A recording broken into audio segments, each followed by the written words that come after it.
Brazilian তারকা রদ্রিগোর ওপর যেন ক্ষোভ জমা রয়েছে স্প্যানিশ ক্লাব রিয়াল মাদ্রিদের।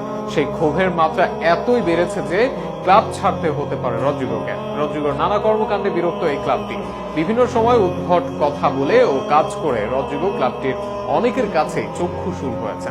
এর মাঝে সাম্প্রতিক সময়ে রদ্রিগোর এক মন্তব্যকে ঘিরে এই ক্ষোভ বেড়েছে কয়েক গুণে। এমনটাই জানানো হয়েছে স্প্যানিশ এক গণমাধ্যমের বরাত দিয়ে। সব মিলিয়ে রদ্রিগোর ওপর রিয়াল মাদ্রিদের বিরক্তি ভাব ও ক্লাব ছাড়া নিয়ে বিস্তারিত থাকছে প্রতিবেদনে। এই মুহূর্তে রিয়াল মাদ্রিদের গুরুত্বপূর্ণ একজন রদ্রিগো। শেষ ম্যাচেও রিয়াল মাদ্রিদের হয়ে একমাত্র গোল আসে তার পা থেকে।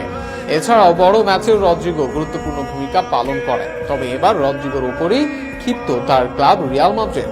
সেটি অনেকটাই তার পারফরমেন্স কেন্দ্রিক নয়, বরং তার অনেক আচরণ ক্ষুব্ধ করেছে এই ক্লাবটিকে। স্পোর্ট নামক এক মিডিয়ার বরাত দিয়ে এমন তথ্যই জানানো হয়। সেখানে জানানো হয় রদ্রিগোর ওপর এমন ক্ষোভের মূল সূত্রপাত গত বছর।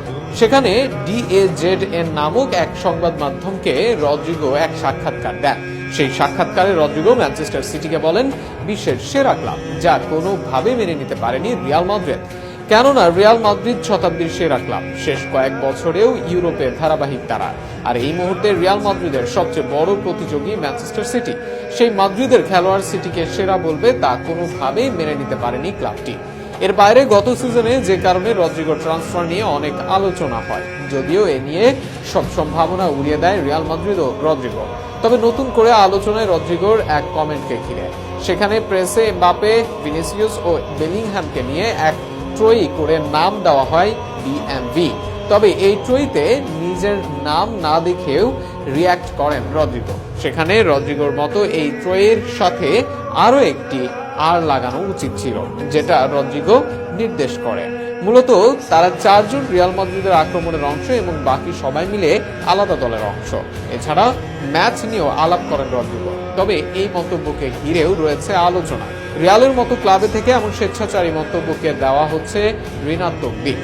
রুবিন উরা নামক এক সাংবাদিক এইসব ঘটনায় রদ্রিগোর সমালোচনা করেন। তার মতে রদ্রিগো ক্লাব না ছাড়তে চাইলেও তাকে যারা পরিচালনা করেন তারা চান রদ্রিগো যাতে ক্লাবে না থাকে।